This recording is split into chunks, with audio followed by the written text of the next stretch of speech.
Good evening, one and all. Good evening, one and all, and welcome once again to another episode of Caribbean Feedback.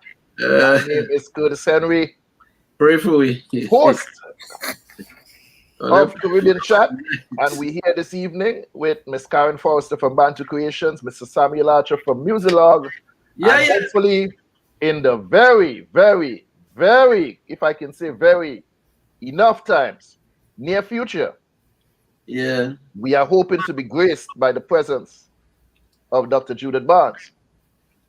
We'll see. This evening, we ain't come here to lay down no set of heat.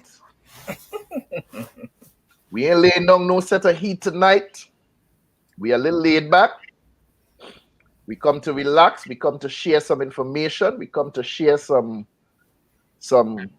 information with you all. So at the end of the show, if you didn't know, then you could say, now you know. So let me first start by asking, how you doing, babe? I'm doing very well, thank you. How are you? I just say that I good. I good. I doing real good. Life is good. I'm seeing some things materialize. I'm seeing some dreams being manifested. Yeah, receive it. Receive it. Yeah, I'm seeing some things happen. It's something prophetic there, man. I'm seeing some things happening, and mind you, it didn't just happen. You know, it's not like an egg that's been sitting down for a long time and all of a sudden it starts to shake. You know, you say, well, it's hatching. No, this took a lot of ambition. Mm-hmm. And I think a lot of people tend to misconstrue that word in terms of its true definition. But when you talk about ambition, you're also talking about hard work. That is part of the definition. So through hard work, some of those dreams are being manifested. It didn't just come overnight, and it's nothing, has to do nothing with luck. I know nothing about luck. That word don't. They say, what they say about luck? You talking about L-O-C-K? No, not when you have something on lock. The L-U-C-K. Or the L-U-C-K? Yes. Okay. How did you find luck in your neck of the woods? The way I know it, when preparation meets opportunity, that is what you call luck. I thought that was success. That is luck. That is luck. That is where some people call it luck. But that is what really happens. Success is luck? No. What they call luck is actually success. So they think it's just being lucky. You know, no. So you don't have it on luck? You're going back to the L-O-C-K. I'm talking about the L-U-C-K. You see something happen in life and people look and they say, but he lucky, boy. Look how big his business go, but he lucky. Look at this man. No. He lucky he didn't get bounced down. He had nothing to do with luck. You see, let me tell you something. I look at, you ever been to the park and see a duck swimming on the pond? In the bush, but I'll go with No. You never see a duck swimming in the bush. I say in the pond. In the pond, in the bush. But go ahead. You know how when you watch the duck, it just seems to be gliding across the water, and it say, "Oh, look at how nice and smooth that duck, just gliding across the water, just so." Yeah. You see, the thing that we do not see is beneath the surface. That duck paddling like thing.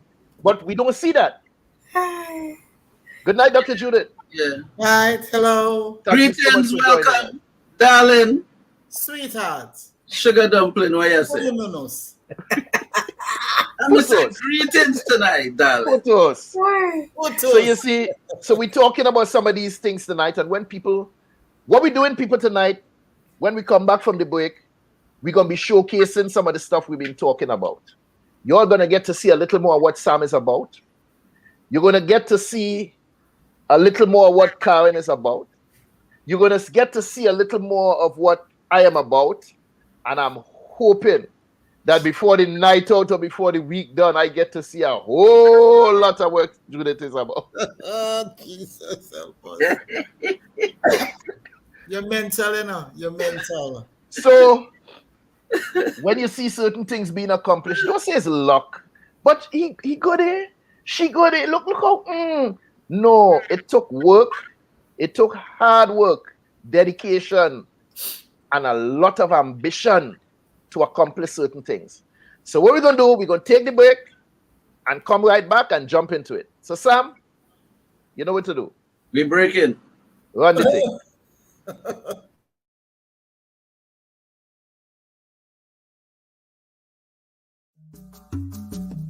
My name is Karin Forrester. I represent BantuKreations. BantuKreations offers beautifully made, African-inspired, lightweight, handcrafted, one-of-a-kind earrings in wonderful shapes, shades, sizes, and colors. Please don't be scared of the large sizes. They're extremely lightweight earrings. BantuKreations can be found on IG and on Facebook as BantuKreations. That's BantuKreations with a K.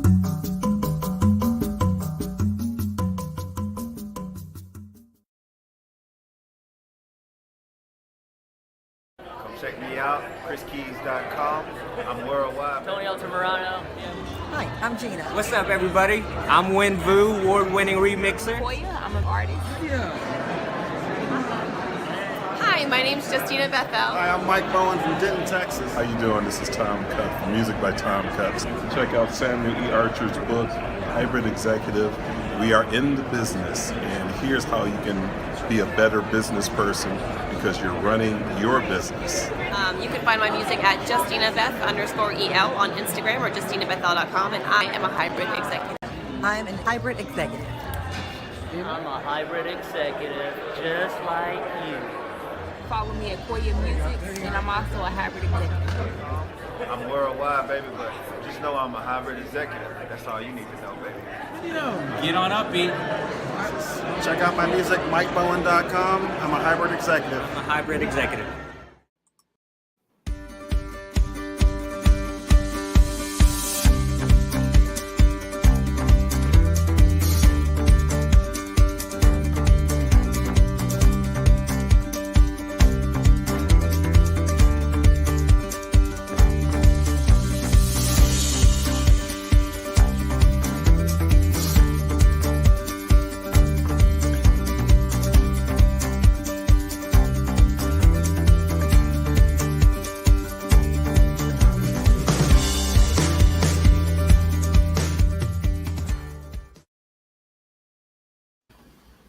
And we are back. Before we begin, let me see a show of hands. Good night, Natias. Pleasant surprise. Is that a pleasant surprise to see somebody here so early? I don't know what I'm not quite sure what you mean when you say pleasant surprise. I don't know. Ask the question. But it's not a surprise to see you, but it's pleasant that you are here with us, that you did join us tonight. So good night, Natias. So glad you can be here. Before we begin, let me see a show of hands. When you all were going to school, no, I'm not talking higher education, when you were going to public primary school and secondary school and whatever, were any of you all familiar with the word entrepreneur? Not really. Not at all? No. Yeah, I don't remember that. It's something I learned late in life. Right. And College it was a pleasant surprise for me to know that the word entrepreneur was first coined somewhere around the year 1800. But yet still it's not something that we were taught in school. They never taught us to pursue entrepreneurship.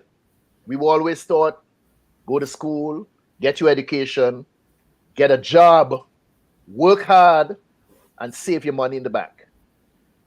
That's the education I got. And I'm pretty sure some of you all heard the same thing at some point of time or another.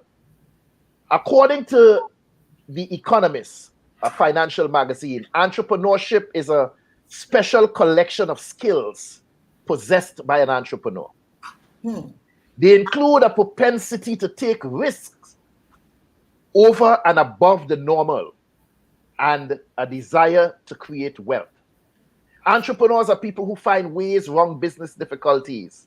They persevere with a business plan at times when others run for the shelter of full-time employment.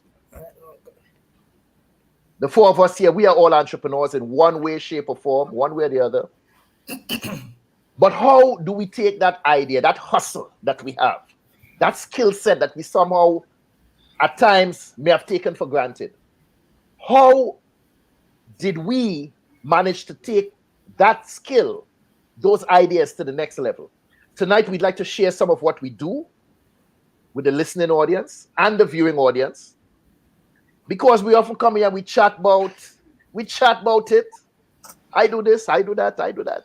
Tonight, we'd like to give you a closer look at what it is we do, some of the products that we create, and chat it up a little bit. Talk about some of the things that we do. As usual, I like to begin with Karin. We've often seen the ad that we put up here for BantuKreations. So Karin, tell me a little something. Tell you a little something. Tell me a little something about. Well, you hear the commercials every week, but basically these are African-inspired pieces, very lightweight pieces, very easy to wear. You don't feel weighed down. One of the things that made me interested in lightweight earrings as a woman wearing earrings for 40 plus years. When it weighs down on your ear, it eventually starts to rip the earlobe. There are a lot of women that I've met doing even the pop-up shops locally who have said, oh my goodness, I can't wear this. I said, try it. You'd be very amazed. A lot of our pieces are lightweight wood with fabric. We have some acrylic blends. We have a lot of different mixture of materials, some more natural, some a little bit, blended pieces. But the extreme lightweight part is very important to me.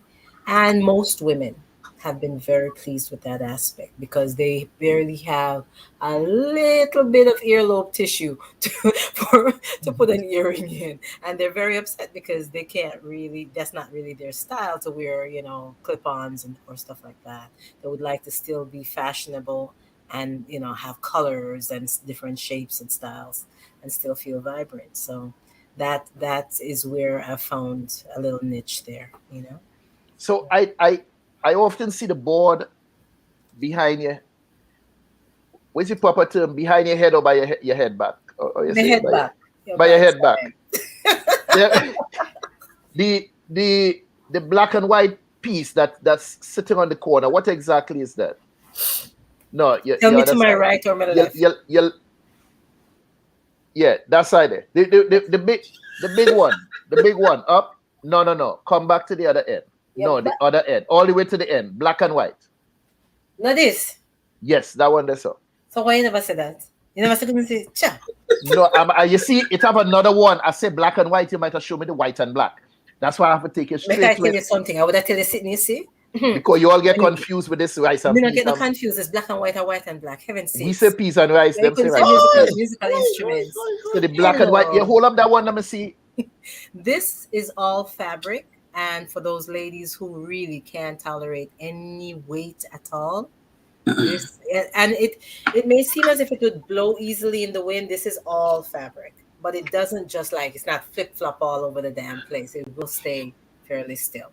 So it's big, but it's a lightweight. But you get the big presence without the weight, which I think is very, very important. So it's big, but it's not a lightweight. And it's not gonna stretch and rip out the whole.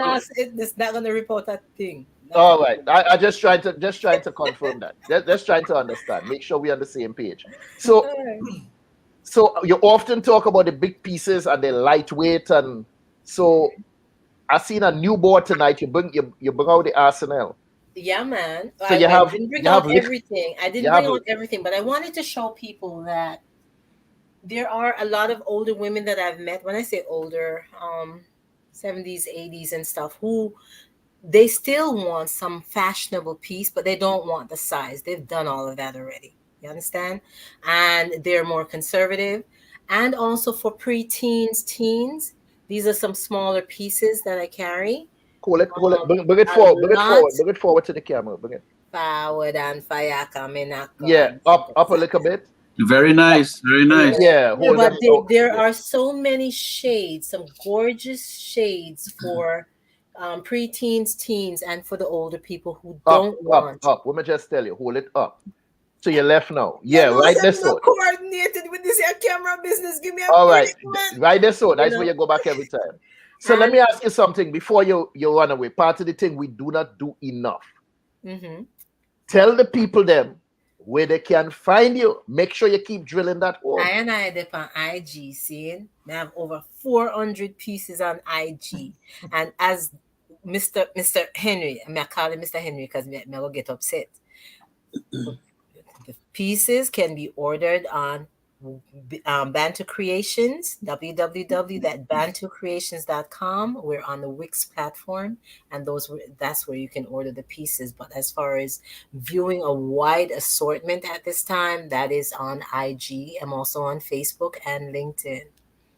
So the people that hold on, they go on there, they could some of the methods. But go ahead. Hold your question. Yeah, hold my question. Some of the methods that people can use to pay you. I accept everything. Cash App. I accept PayPal, Zelle, whatever you've got. Any major credit card. So you're telling me that this is not just a hustle. You have this thing set up. It's a legal entity. It is a legal entity. Business. Yes. Mm-hmm. And they could find you where again? On IG, Facebook, LinkedIn. No, man, I wonder where they could buy the stuff, man. Send the people to the store. www.BantuKreations.com. BantuKreations with a K. Also, I just wanted to mention that I run into a couple of people who are like throwing little parties for their businesses, for their employees sometimes. And what I've discovered, another little area that I can fill is that I buy like little baskets or little designs that I can hang earrings on, different sizes. And you can order an entire assortment. That way, if you want to gift your employees or your coworkers something special, they can choose their own earring. So you can order like one whole thing for, a set price. And I'll, wrap it, send it out to you, to your business or wherever. And people can actually select their own rather than you're choosing for them and realizing that's not really their style. You know what I mean? They can pick from like a tree or whatever the assortment is at the time. Yes, Sam, you were asking something? So you're saying if I go right now to BantuKreations with a K.com. Mm-hmm. Yes, sir. And I go on my computer and I type in, I should see an array of items. You'll see an assortment, but the largest assortment is still on IG. Mm-hmm. On IG, okay. Mm-hmm. And are these earrings? You all anoint them? Are they blessed? I don't know about this anointing thing that you're talking about. Don't get me to lie on live TV, live thing, none of them I try to draw. Did they promise any success?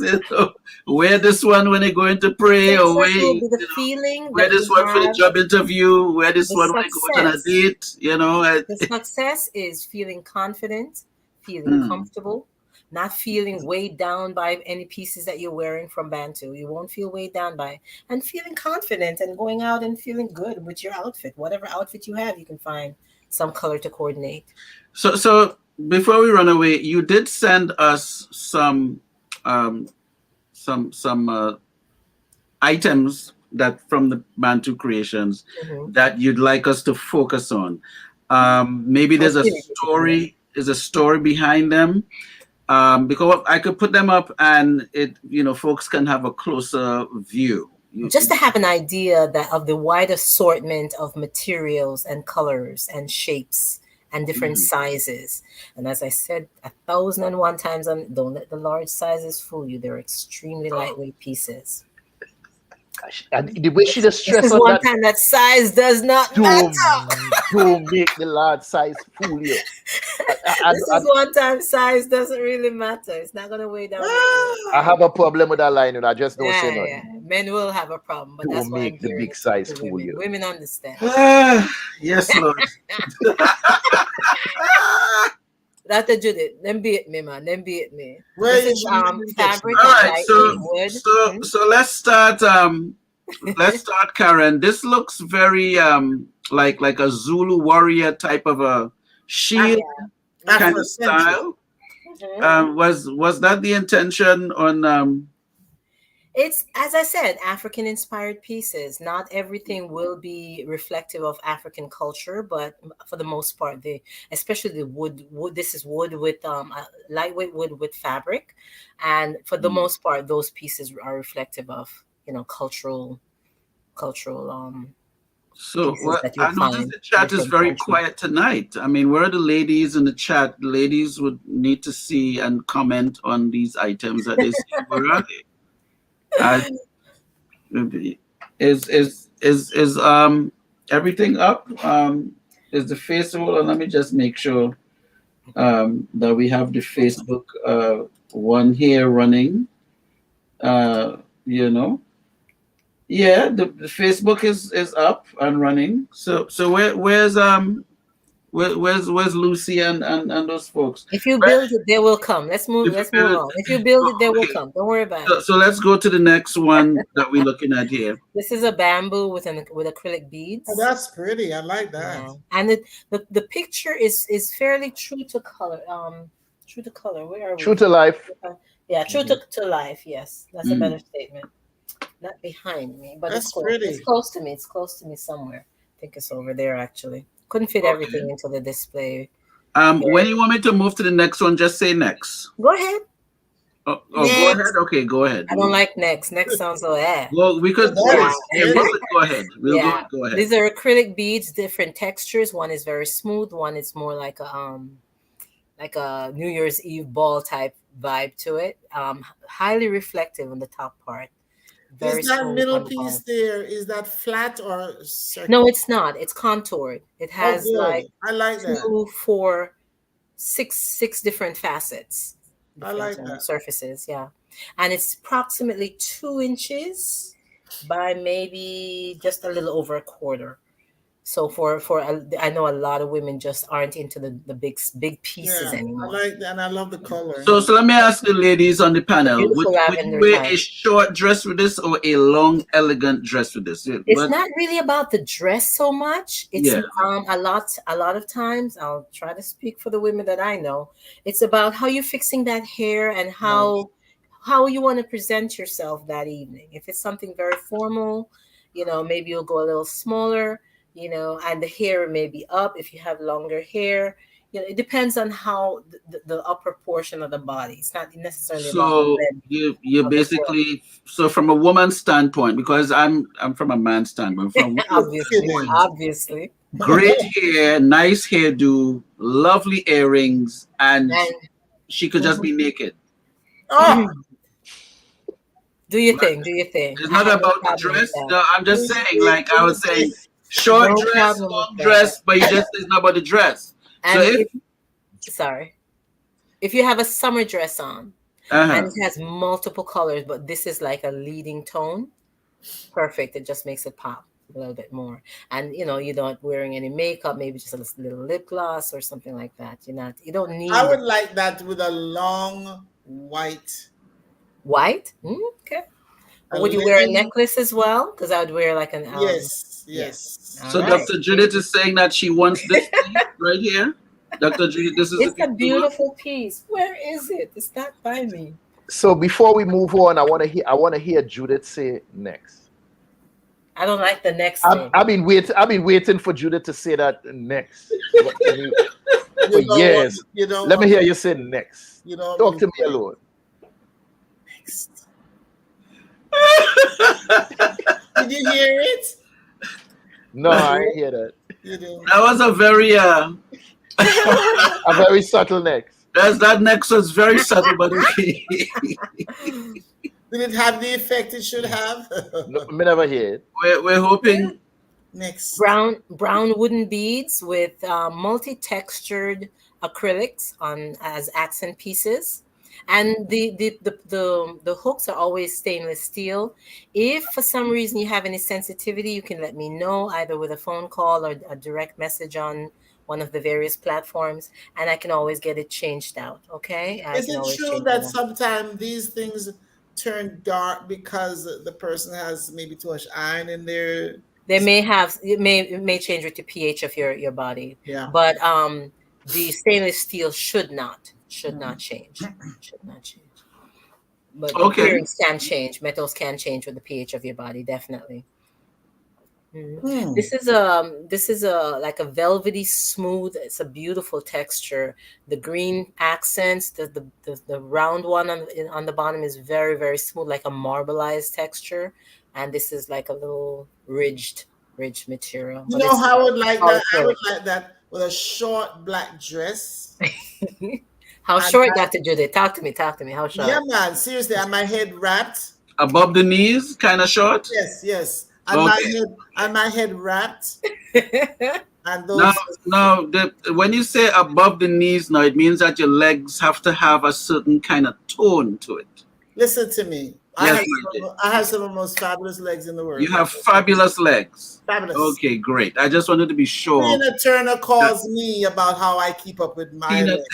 Oh, go on. I'm trying to get that you can rival Tina Turner with your legs. And listen, I've been called because Tina Turner have some legs there. I'm just saying. I am telling you that I have been very. You can rival. Okay.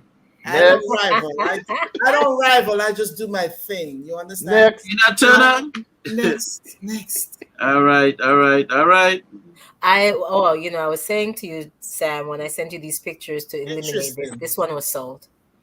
Oh, this is sold? Yes. Why do I send you I'm sorry, but let people feast their eyes on it anyway. It's beautiful. It was a beautiful piece. Very lovely. Marbleized round beads. But go back to the other one, Sam. Go back to the one that they told before. That they said is sold. This one? Because one of the things I heard Karin mention before is that they are all one of a kind. Mm-hmm. So the individual who happened to have bought this, you're telling me that there is not another earring in the world that's something identical. Slightly similar, but not identical. Not identical to this. I'm still able to say that. So right now, if somebody looking at this and they say, "I want that," could they get this? Not that exact one. May find something with a similar, maybe. So you will not remake this, is what you're saying. You will not remake. Not an identical piece. Wow.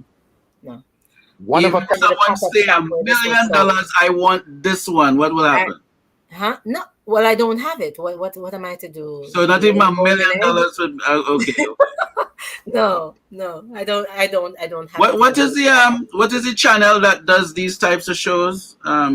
QVC, Popping Network, those types of shows. Yes, I think I feel like we're one of those tonight. Like, we're looking at items and talking about. Where the models. Okay, so move on to the next. Feasting our eyes on items. Next. Yeah. I love these beads because they have shades of blue and gray and purple and green. Very interesting. And it's a little reflective. And this is the black. Why am I pointing at the screen? It's a black wooden bead. Yeah, basically. But it's approximately two inches, 2.5 from the top of the hook to the base. I'm not looking around. I know that it's close. I know I saw it just a few minutes ago. Next. So what's the average price range of these earrings? Is that like an average range? The smaller pieces for the preteens, teens would be $8. Then we have the $10 range for the pieces that you've basically been showing so far.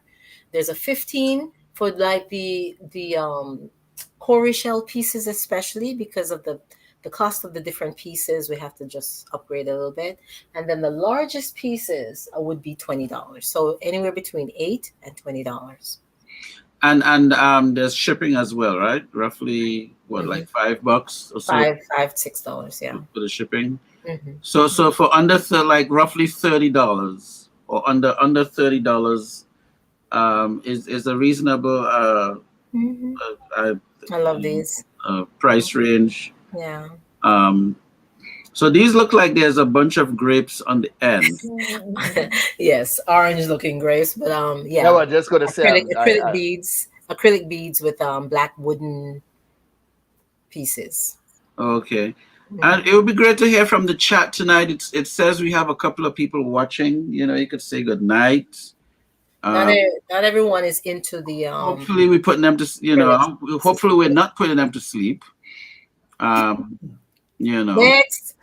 Oh yes, next. So tell me something as you speak about all of these things, Karin. Yeah.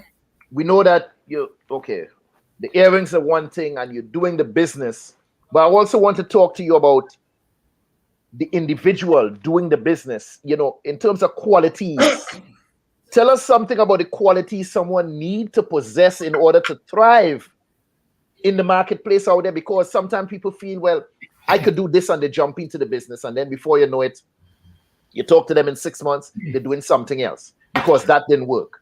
They hear everybody selling it, they run and they start selling it one. Next thing they do it. So answer me something in terms of what it is as an entrepreneur you need to have. The qualities, to be steadfast, to be I'm trying to revamp a couple of things with Bantu. That's taking me a minute, but I'm trying to revamp because you can get a little bit like you're putting it out there, you're being consistent every day, you're posting, you're trying to learn the marketing, you're trying all these things, and maybe everything isn't coming together right away. And I think the best thing you can do is just to stick with it, to be steadfast, to be persistent. You know, because it's very easy to give up when you realize that you're not getting back any part of the energy that you're putting into it right away. But a lot of things don't turn around, you know, don't turn out quickly, you know, very quickly. That turnaround isn't very quick, you know. I've had greater success with pop-up shops and stuff like that. Yeah, I'm sorry, Sam. A lot of acrylic blend beads. There's clear acrylic is a beautiful. I like the culture vibe to this. Like, the red, black, and gray. Quite a few culture pieces, because especially around carnival and other ethnic type events, people are interested in seeing the colors of their countries and stuff like that. Yeah, I just going to ask you if you have any. All right, red, green, and gold. No, this looks like you want to eat this, like the candy. I wouldn't recommend it. You know the candy that M&M. M&M, yeah, like M&M. I would not recommend it at all. These are wooden beads, black accents. Skittles, okay. Skittles, right? I like the red, green, and gold. The red, the little Rasta vibe to this. I like the Rasta vibes, yeah. I like the Rasta vibe to this. We have a lot of different ethnic nice. pieces. Interesting. These are black, reflective. There's like a what do you call it? Black and white. It's slightly textured as well. The black and white section, you can't really tell from the picture that well, but it's a slight textured piece, almost like a.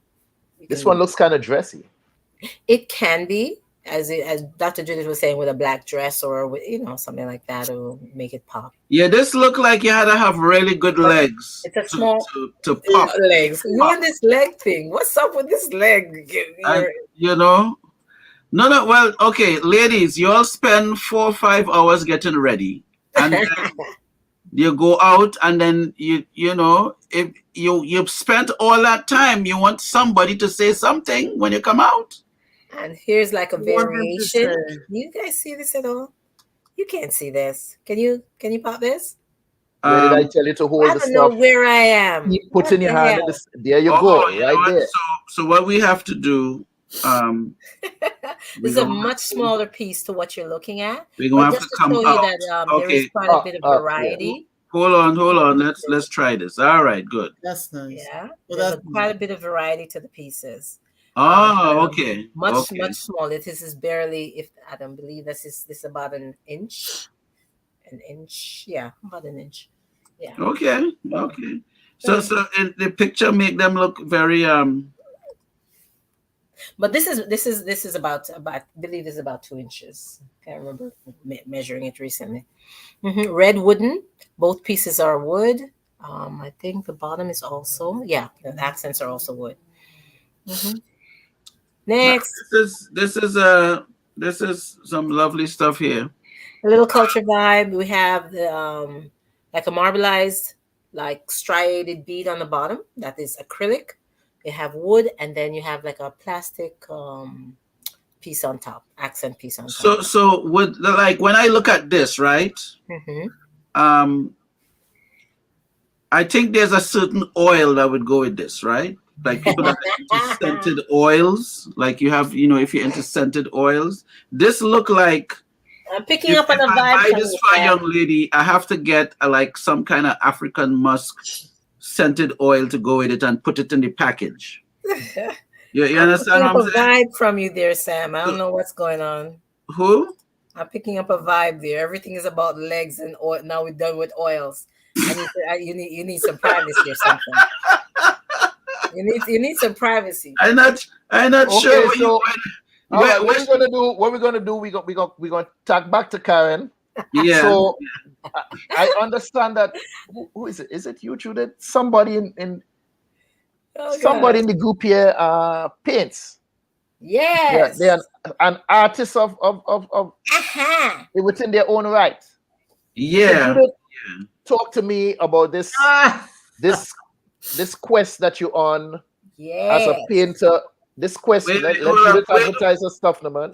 Put that up, Karin. So this is one of Dr. Judith's calendar here. Yes. But Dr. Judith, we were supposed to work something out and get but I like the quality of it. This is pretty good. It's beautiful. It's absolutely beautiful. Is it like before we start show the part, all you cut me off. Let me ask you something, Judith.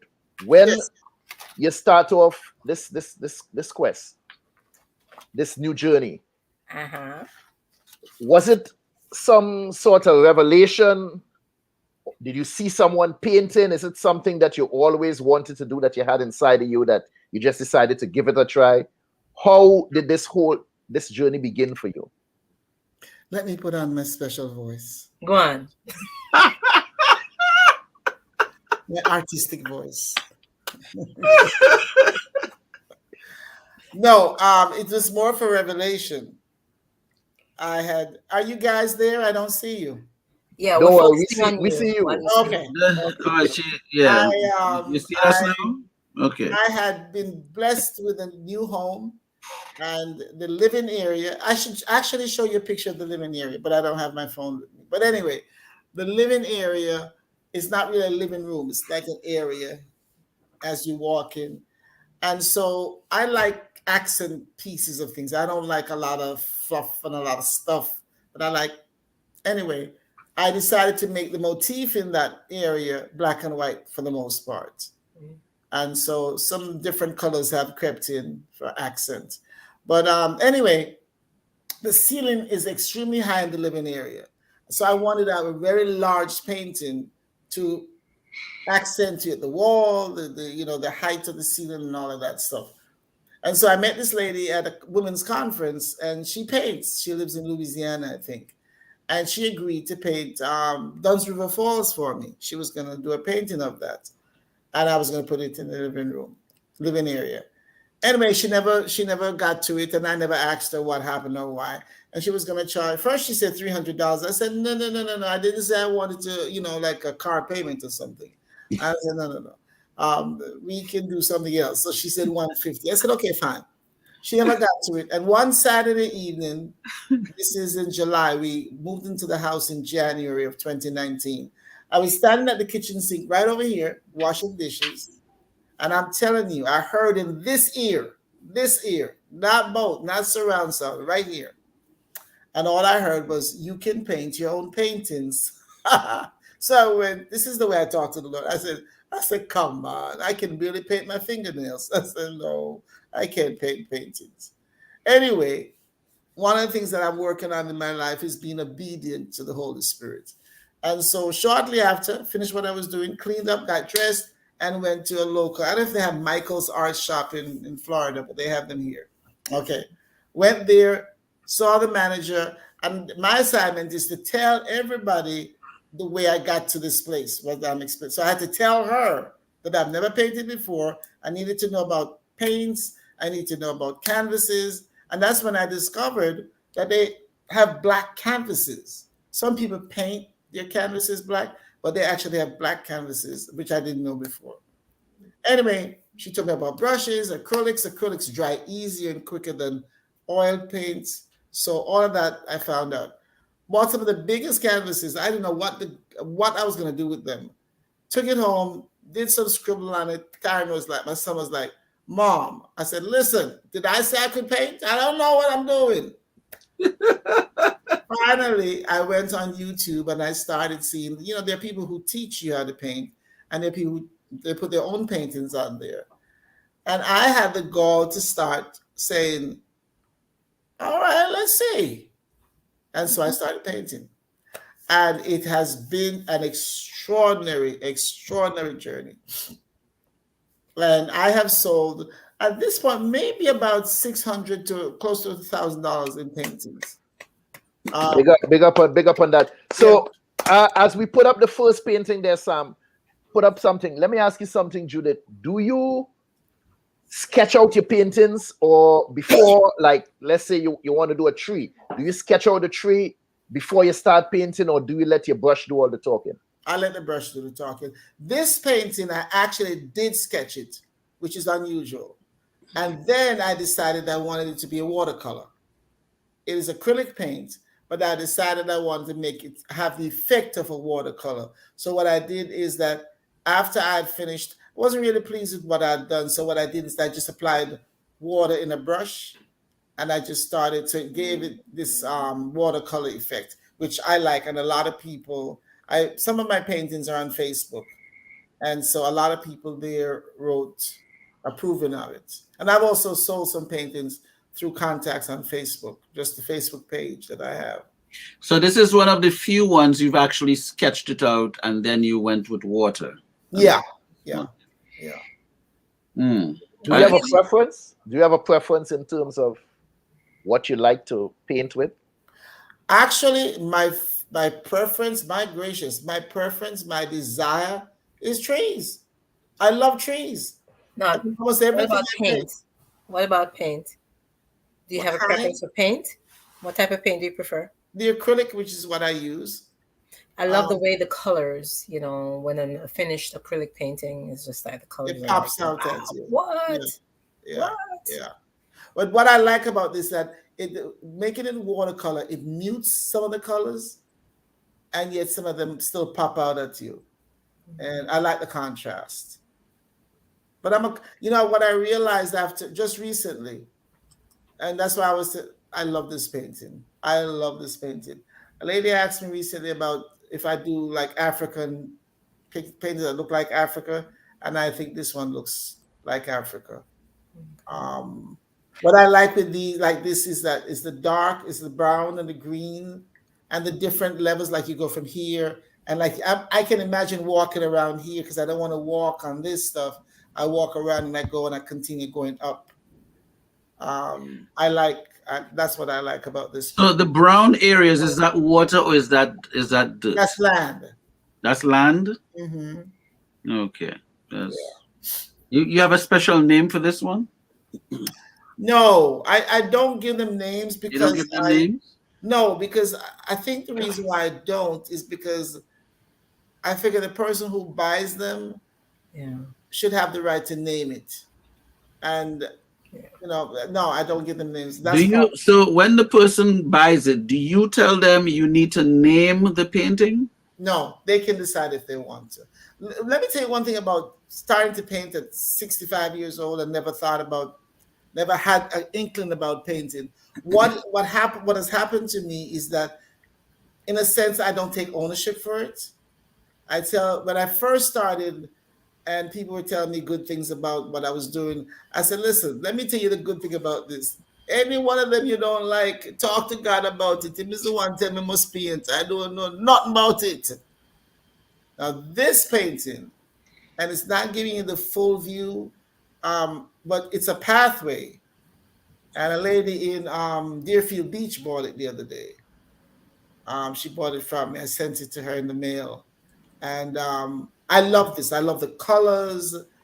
It's almost like it's like it's snowing and you're walking up the path. Reminds me of cherry blossoms. Like, That's what wow. That's Oh my gosh. Love cherry blossoms. Yeah, it looks like you're walking through a little, a little pathway provided by the trees, just like a little walk area. Right. And when you get to the end, you're either going to be by a beach or a lake or something behind there. I don't know. I see a little bit of blue. Probably a lake. A little bit of blue. So tell me something, Judith. You mentioned that someone in Deerfield Beach purchased this one, and you in Macon, Georgia? No, Conyers. Conyers, Georgia. Okay. Get it right. Somewhere up there, so you in Georgia. All right. So it's pertinent that we give this information. How do these people in Deerfield Beach find you in Conyers, Georgia, in order to purchase your painting? Well, this lady is an acquaintance friend on Facebook. And right after I painted it, she wrote me, she was like, "Oh my God, I can see myself walking on that path. How much is it?" Whatever. So I told her, I actually was going to sell it to her for far less because she had kind of, whatever.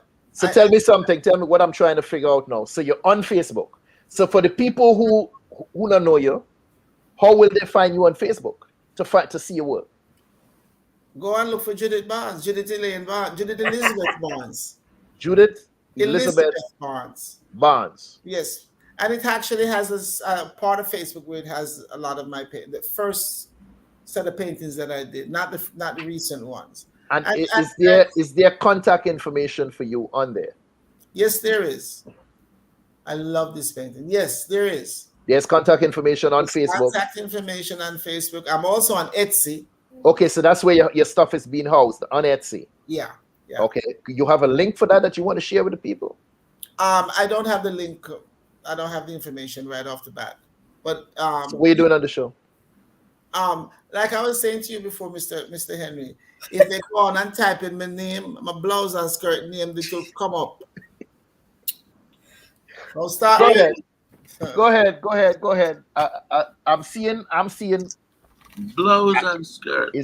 It's okay. The fall colors tell me it's not ice that's formed in the back because it's still fall. So give me a little explanation of this one. Waterfall of sorts. A waterfall, okay. And it's rocks. These are rocks. And if you look where there's lines, those indicate the water. All right. So what happens is that people that, like I said, that lady in Deerfield Beach, she kept sending me the money and she sent it by Zelle. It wouldn't get, but anyway, I accept Zelle and I also accept what's the other one? Not PayPal. Cash App. Cash App. Zelle, Cash App, and PayPal. Yeah. And I accept checks. There's a lady in Philadelphia who bought a painting from me and she sent a check.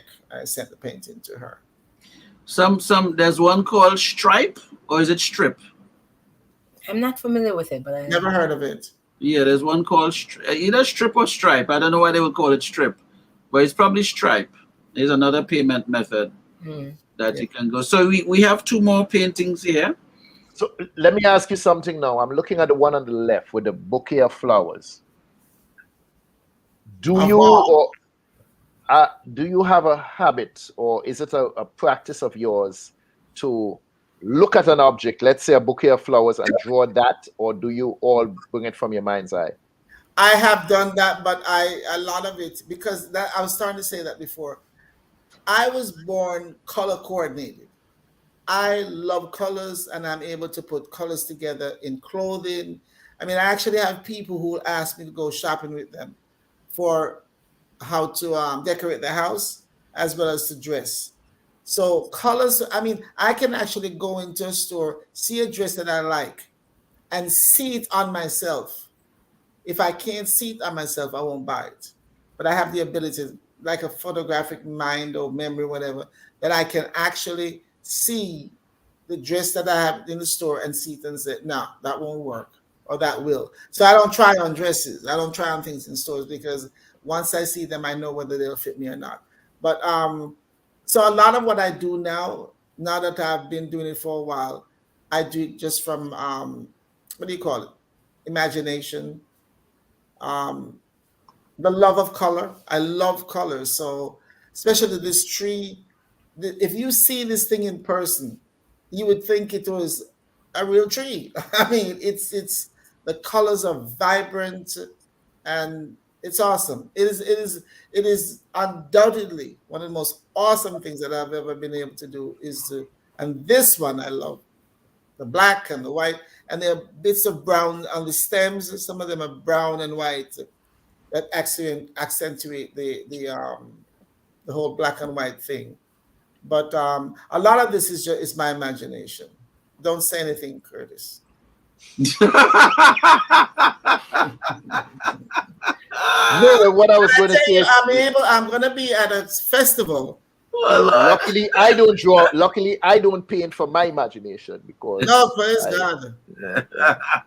You're going to be at a festival, you said? April 30th. I'm going to be one of the little towns close to where I work. They're having a festival on April 30th. So I'll have my booth with my paintings and you'll have booze. You say you're gonna have some booze there? No, a booth. But booze. I'm sorry. Booze, you can come I thought you'll have some drinks. Have some booze. You can have your booze. Is that the best plug you can give for this festival? What is the name of the darn festival? Oh, it's a Grayson Day. It's called Grayson Day Festival. It's a city, and it's Grayson Day Festival. It's Saturday, April 30th. It starts at 10 and ends at 4. And I'll have my booth and I'll have flyers there. Because what I'm going to do is that I'll have the flyers with multiple paintings on there. So if somebody sees something on, maybe they don't want to buy anything that day, but they'll take the flyer with them and I have business cards that I'm going to hand out so they can say, well, let me call her another time. I also paint paintings according to someone's desire. They tell me, this lady told me she wanted some fall colors because she had gotten brown leather furniture for her family room. And I painted her a fall painting pretty big. And it was awesome. She loved it. It was good. But unlike you, Judith, I tend to name my paintings. I don't want to steal any of your shine here right now, but if I may show you one of my painting, this one here, this is called The Invisible Man. Right? He's somewhere here, so. I see The Invisible Man in a state of nothingness. I see him. You see it? Yeah, man. The Invisible Man. As an artist, I have the ability to see what is in a state of nothingness. So yes, I name my painting. To The Emperor Has No Clothes. Like what are we talking about here? The Emperor Has No Body. This is. I have a question, and I'm not sure if I'm asking it correctly, but what type of emotions are elicited? What do you feel when you from the start to the finish of that painting? What is surging? I will tell you something that I discovered recently, and I was like, "Oh my God, this is like seriously. It's like having, people talk about a drug habit or something. Just a more positive thing. When I get the desire to paint, there's a sweet feeling. I cannot explain it any other way. There's a sweet feeling in my stomach. Okay, all right. And then it radiates downward. No. But it's in my stomach, and when I tell you, it's a sweet, and I will be. It's in your soul. I have to start. I have to get up. I have to do something. It's just that's the only way I can describe it. I mean, it's sometimes I don't know if you've ever seen somebody. I don't know if swoon is the right word, but there's a movie that I saw recently, and in one of the scenes. Is a young lady that whatever perfume she's wearing, as she walks by this young man who's attracted to her, he closes his eyes and he goes like this. That's how I feel about painting. When I want to paint, it's like I'm like, it's awesome. It's awesome. You exhale. Whatever. Well, you feel accomplished when it's finished, right? Now I do. Listen, I paint now in my kitchen because I was making a mess Are of we my. going to mention? Are you going to mention? Oh, the calendar. Well, this, you know what? I'm really proud about this calendar. This is the second year that I have an official calendar, and I've sold quite a few of them.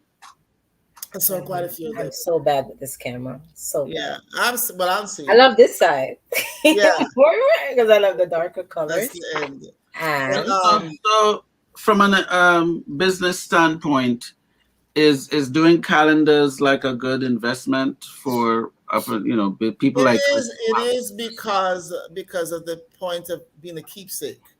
It's not just a regular. It's a I'm not regular using calendar this. per Oh day. no. But it's No, a no. keepsake. It's something that you want to. And then let me tell you, the other business side of this is that those paintings are copies of original. Those are original copies of original paintings. So at some point, when I become really famous and very wealthy, somebody that has the calendar will have something of worth and value beyond the pictures. It'll be worth something. So let me ask you the same question, Judith. What qualities do you think someone need to possess in order to thrive as an entrepreneur in today's marketplace? I'm going to tell you guys, I didn't tell you, I started doing I used to do a couple of years ago, I used to do some YouTube. But I go on and talk about various things, usually regarding my faith and all of that stuff. And I was doing one today, and I thought, and what I talked about was this. To do any kind of business, first you have to, in my opinion, you have to be called to do it. You have to because when you're called, you're equipped. When you have something to do that you're supposed to do it, you have what you need to do it. But when you force yourself to do something because somebody else is doing it, then you run into trouble. And the best example I've given over the years about forcing to do things and being who you are is when I've written it and I've said, I wear a size 9 medium shoes. And I have never tried to wear any other size but a 9 medium because that's what I wear. And I always tell people, I said, if I were to try to wear 8, 8.5, worse than 7, I'd be walking around in a lot of pain. So it has to be what you're called to do. It has to be something that you can't not do. Like now, if I don't paint, I feel sort of empty if I don't paint, if I go too long without painting. So it has to be something that you're called to do, and therefore you'll be equipped to do. And that's what you asked me, right? So what's the next episode, Dr. Judith? Because I personally would love to hear you on the radio in some type of frequency. What's the next episode? Anything in that direction? Well, I'm working on some stuff. Okay. I thought about this crazy man above you in regards to that. I actually felt it. I actually felt the urge and I'm planning to do either a one-woman show or a two-person show. And I have to do it. It came at me so hard the other day. I was like, okay. What, something came at you very hard? A thought. A thought. Okay. I was just wondering. A thought from the spirit. Yes. People throwing these words around loosely. Well, you were throwing some other words and some other words around loosely. Not me. So, but Karin, I really and truly, I love the voice. I love speaking well. Speaking well is such a great way to express yourself, and I'm working on that. But in the meantime, I do this podcast that I started doing again last Monday. What I do is I record like 3 episodes, and then that Karin posts them for me. And then today I did 4 episodes. So just out of curiosity, you just started doing a podcast again, and we have been working together for a year plus. I just hear about it right now, rather than you send out some type of link. No. I had done it way before we started the podcast, and I had stopped, and I just started again because. But how we just hear about the restart tonight? Listen to me. I just last week started. Let me tell you. What is the name? Like you all stop the fighting. What is the name of your podcast, Dr. Judith? I have individual episodes, and they all have different titles. But actually, I'm the way I label it is I'm Dr. Judith from Atlanta, Georgia, and and the voice that I just use is the voice that I use. Okay. I'm not one to criticize. You need to find a name somewhere along the line for your podcast. You can't just be Dr. Judith from Georgia. That is not very catchy. You need to find a name. Your episodes, it's okay if they have different titles, but what is the name of your show that we can find you? You need to, somewhere along the line, don't wait too long. It's okay now. You just start. Consistency. It's okay. It's okay. You now start. You don't have to have, you could ready. I will take your advice. Ready, fire, and then aim. I will take right? That's okay. I'll take it. And that's another part of this entrepreneurship. To be able to take constructive criticism. There you go. And advice. So tell me, and Karin, I want you to jump back in on this question. Not give up easily. So Judith, let me ask you this, and Karin answer the same question for me. What are some of the unique techniques that you use to market your products? Some of the techniques you use to market your pictures, and same way Karin answered that same question for me.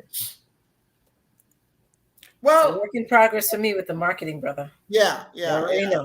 My son insists on marketing. He's big on marketing. So I have Etsy. I have it on. There's actually a title for it on Facebook. That's what it is right now. But I have it on Facebook. I reach out to different cities. I reach out to for people in different cities. Type in a city and interact with different people in different cities or in different countries. I've gone as far as like London. I think. So you have transcended the borders. Brazil. With Brazil, of course, everything has to be translated. But I've gone to, I feel as if I've trekked to London, Brazil. I've gone as far as South Africa. So it's out there. And what I feel really good about is that I have paintings in homes in the U.S., in Philadelphia, in California, in New York, in Florida, in Jamaica. I have paintings, and that gives me, I like that feeling to know that my painting, the lady that I sold it to in Deerfield Beach called me after she received it. She said, Miss Judith, it's sitting up right over where, and I can look at it, and I suggested she get, and let me tell you something else in terms of marketing, what I'm doing, I think it is a marketing tool, is I'm actually taking the paintings, because some of them, it depends on where you're shipping them to. They could be pretty costly.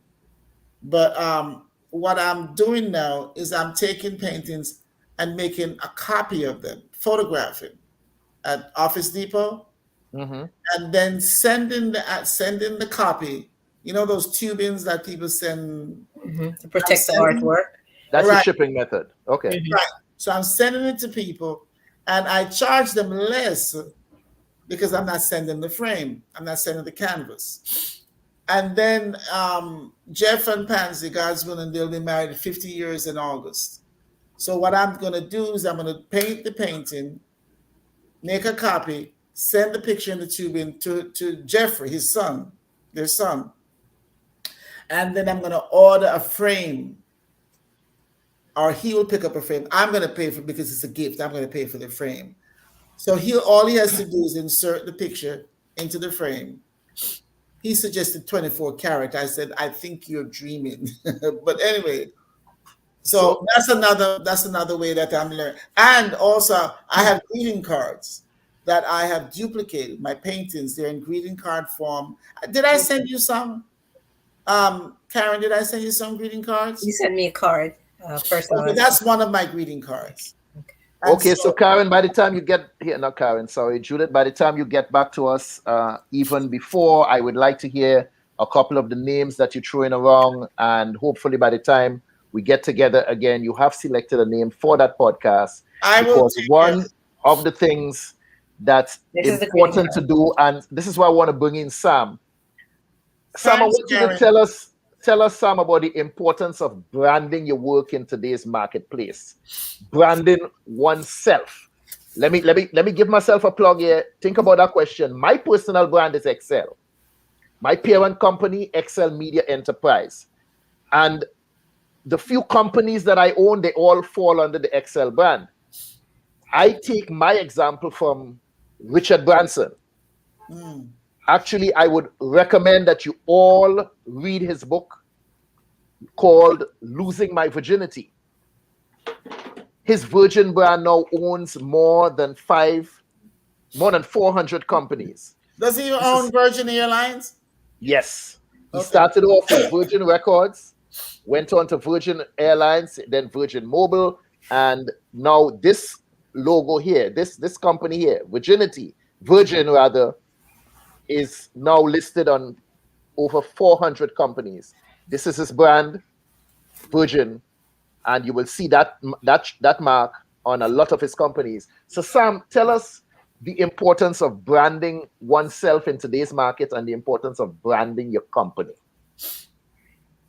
Well, branding has to do with somewhat of an identifying yourself. It's sort of like a signature, so when you see Nike, you see a certain symbol, and then they'll have like a moniker next to it or some sort of a saying, just do it. You might have something like Sprite, obey your thirst, So the importance of it is growth. It's like the universe. The universe is growing. There's new stars. The Milky Way is still producing stars and sending it out, and new planets are being formed, and blah blah blah. And it's the same thing where new companies are being formed, and there must be some form of an identity with it. And the branding also has a lot to do with the quality. If you have a particular quality that you bring to the table, when people say that name, it goes with a certain understanding, So when you hear Matuk's pepper sauce, those of you from TNT, I use it. Not just TNT. What do you mean, man? I don't know. You'll use Matuks as well. You'll have Matuks in Jamaica. I thought it was just. I know. Is Matuks a Trinidad a thing? It is. Yes, it is Trinidadian. Okay, but there's a certain in my cabinet. But it has a certain taste to it, right? Yes. Even if the different flavors, there's a certain texture to it, so that you just have a connection to the brand. And sometimes the brand is so strong that it, like something like Pampers. People would say, go and buy some Pampers. Right. When it's supposed to be say, I'm going to buy disposable diapers. But the Pamper brand is so strong that people say Pampers. So it's also like the same. And it's important to have signature, especially if you're building a legacy of some form, like the Marley brand, So tell us about your brand. Yes, sir. Tell us about your brand. About my brand. Okay, so I have a few. Things. But what's happening by default is that the Samuel Archer name is becoming the brand. So the other things is what I do, either if it's music, if it's marketing, if it's graphic design, if I'm doing some of the services, because I have a certain reputation when I do the job, whatever it might be. The reputation and the name is going to, so it's almost like it's branding by default without me even trying. So they're like, oh yeah, if Sam is involved with it, more than likely it's a good situation. So that's somewhat that's implied because I do so much. So I can't say, well, the brand is Hybrid Executive or the brand is Sam's Digital. But all these are things in their own right that might be a brand eventually. Tell us about Sam's Digital. We don't hear you talk about that enough. All right. Well, Sam's Digital was started after I graduated. And it stands for which a lot of people find it interesting. It's sort of like an anomaly in itself. So it says Sam's Digital, and you all know my name is Samuel. So you could kind of connect. Okay, Sam's Digital. Why did he say digital? When you started marketing in the like, let's say around 2011, 2012, you had traditional marketing companies, and then you had marketing with an online specialty. And I was advised by a good friend. He said, "Well, right now, companies who are looking to do marketing, they want to hit digital somewhere in the name." So I thought, okay, I'm gonna put that together. And so it's Sam's Digital, but the Sam's really stands for Samuel Archer Marketing Services. So it's really an abbreviation, and then then digital is on the end, and then there's a .net to it. So that's the whole name of the company. And interestingly enough, there was another Sam's Digital, but they had samsdigital.com. Oh. So I couldn't get that domain. So I ended up getting the .net. The .net was available. And if you just put the word Sam's Digital in right now, the .net is going to come up, because that's the thing. You know, I've been working that brand for a little while. I've been working that since 2013. So from 2013 to now, the amount of things that I've done with that brand, it's populated in the internet. So the visibility of it on the internet is very, very high. And the new moniker for Sam's Digital is the little engine that will. I used to enjoy the little engine that could, that story many 1,000 years ago. How old is that story? The little engine that could. I don't know. I'm not that old. You're not that old? No. Are you trying to say that I'm older than you?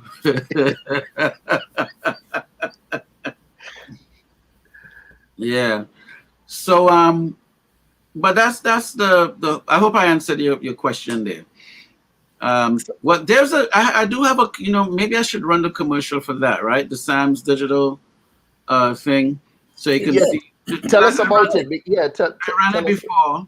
And so basically, it's advertising, it's marketing, it's publicity. Well, I kind of messed up the flow of the words there. It's advertising, promotion, and publicity, which are the three main areas in marketing. So marketing is the umbrella, and then you have advertising, publicity, and promotions under that umbrella, which are components of marketing. Do I see Karin with a pen? Because she said she's having some problems with marketing, and Sam is dropping some gems here right now, and she's not taking notes. So she's taking mental notes. She's going to review the show. She's going to review the show.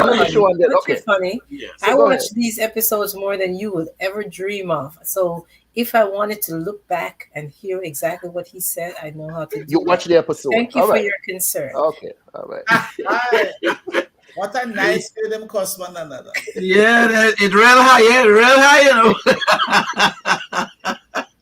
Yes, it's a high thing. No, and my question, I'm sorry.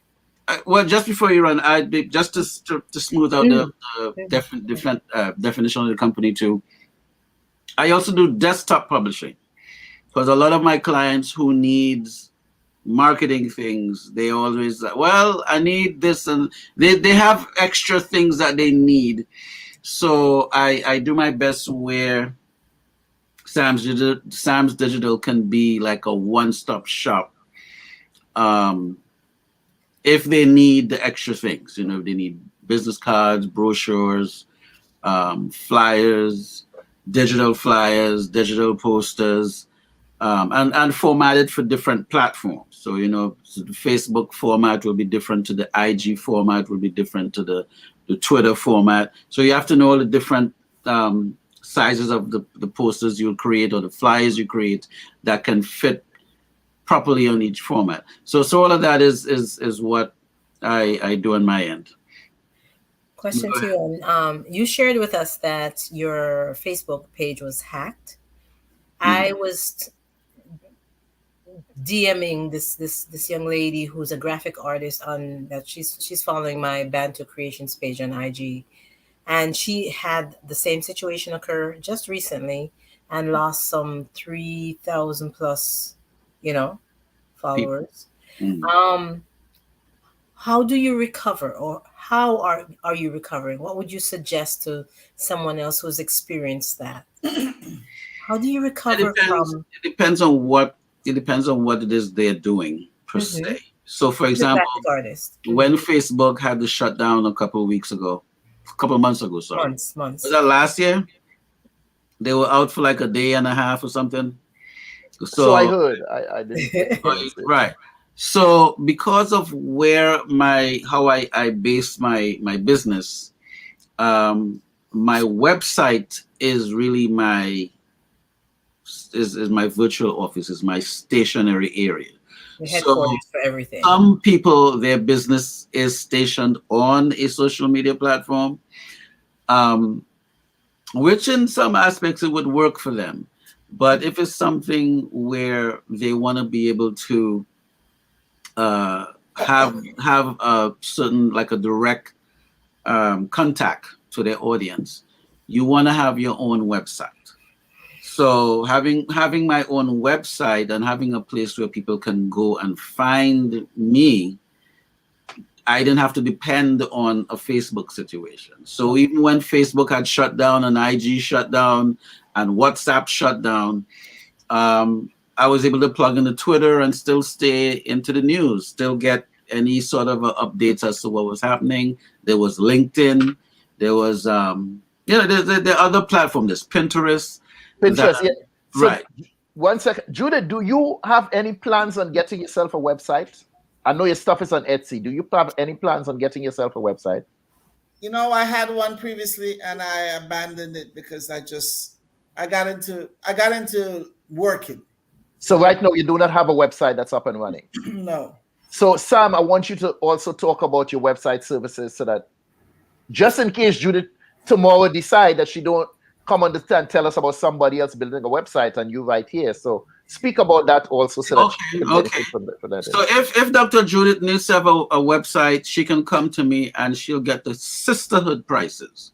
I thought I was a darling. Yes. So you'll get the sisterhood price. But basically you have different types. You have the ones that is for information. So when people come to your website, you're not really selling, like you're not doing transactions on the site. So those are what you would call informational sites. Someone wants to know about the services you provide. So they come and they read about it. And then if they want to pursue anything else, they contact you and you work something out with that. Then you have the other tier of websites, which are what you call e-commerce websites.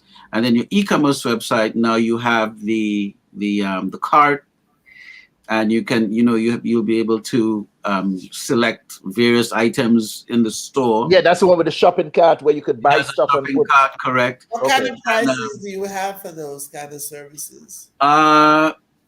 Well, I'll give you a range because the price, I don't want people running, oh, you said this on the show.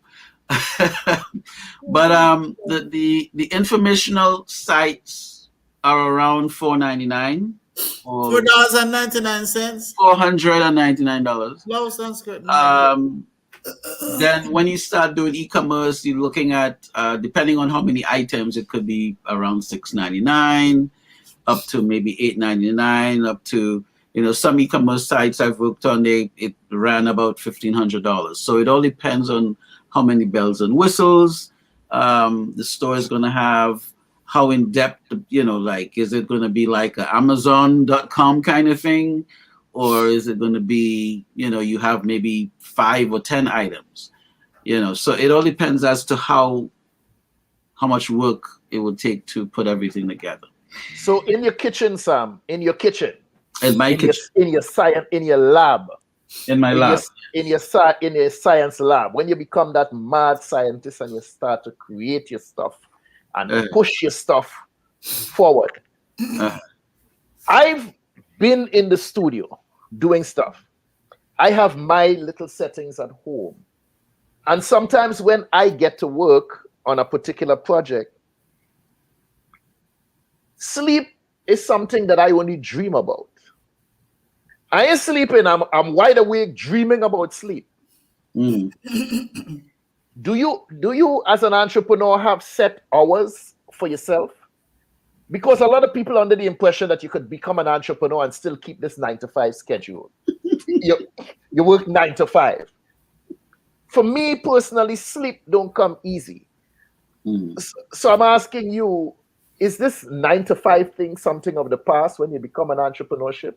Excuse me, Mr. Sam, before you answer that, is that what your answer, does it include the kind of behavior that we had last time I was on this program where you disappeared physically, but I heard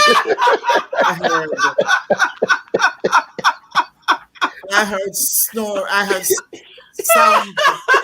of snoring that I could not describe fully what was yes. my eardrums. Okay. Well, I knock out pretty easy. For some people, they have to work. Some things are hard for some people. Some things are easy for me. Yes. Going to sleep is really, really easy. Yeah, me too. But now you could build to the point where you have like a time frame thing. Well, I wouldn't say it's unfortunate, but it's not that it's right or wrong. It's just a different type of industry. If you're self-employed, you're kind of working around the clock, because the reason why you're self-employed is because you're providing something that the 9-to-5 companies can't provide. So if someone comes home after 8 in the evening, after 7, the company that they may want to do a website or to discuss doing whatever it is, whatever it might be, those companies are closed. So who do you call? Well, let's call Sam, because Sam can provide this. So sometimes you'd have clients they belong to the 9-to-5 world, but let's say they want to do something outside of that window, then you're going to go to private owners or private CEOs and order that, order the job, whatever it is. It's a flyer, a website, or business card, whatever it might be. What if it's something that I provide here? And then so now I also do music. So someone might want music for a movie or a jingle, or they have a gospel project they want to do, or they want to just do a song, or they want to demo it, whatever that might be. They might be working 9 to 5 as well. So guess what? The other hours would be the time when they can, if they can find someone to do the work. So it's not really a 9 to 5 thing when you're in this industry, like the industry I'm in. It's not a 9 to 5. So it's more of a catnap thing for me. When I feel the thing, I feel the sleep come on, I gotta either catnap and come back, and it could be a 5, it could be a 10. Tell us how many balls. No, let me rephrase that. let me rephrase that. How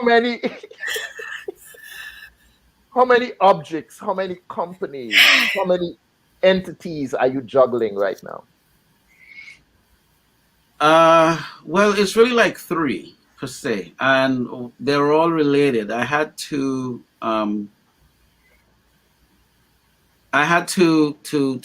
consolidate, and that happened over time. So it was and it was some advice that Tyler Perry was given on one of his videos some years ago. He said people know he's successful, and he says, well, make sure you win with one thing. Work on one thing until that starts working, and then you can add the other things on.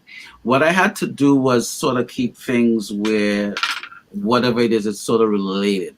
So all the things I'm working on right now are somewhat relatable to each other. So I'm really doing the same. I'm working on one thing. So it's not like, okay, I'm doing this and then I'm a mechanic sometime in the week, and then I'm a seamstress or tailor in another time of the week, and then the next time I'm doing research in the lab. That's just way out, So with marketing, advertising, publicity, and promotion, they're not the same thing, but it could be done by the same person. I'd be very concerned if you were a seamstress on the side. I'm sorry? I'd be very concerned if you were a seamstress on the side. I know. Yeah, because So what I want you to do, Sam, I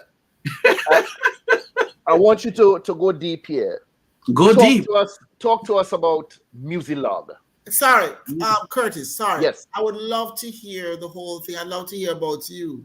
But I'm operating on a serious time constraints. I am getting. Yeah, that's what I'm trying to guide someone this year right now. Tell us about Muzilog. Let us understand what that part of the company is about and what it is you do there. So Muzilog is an online publication, basically. So we cater to music, entertainment, and culture primarily.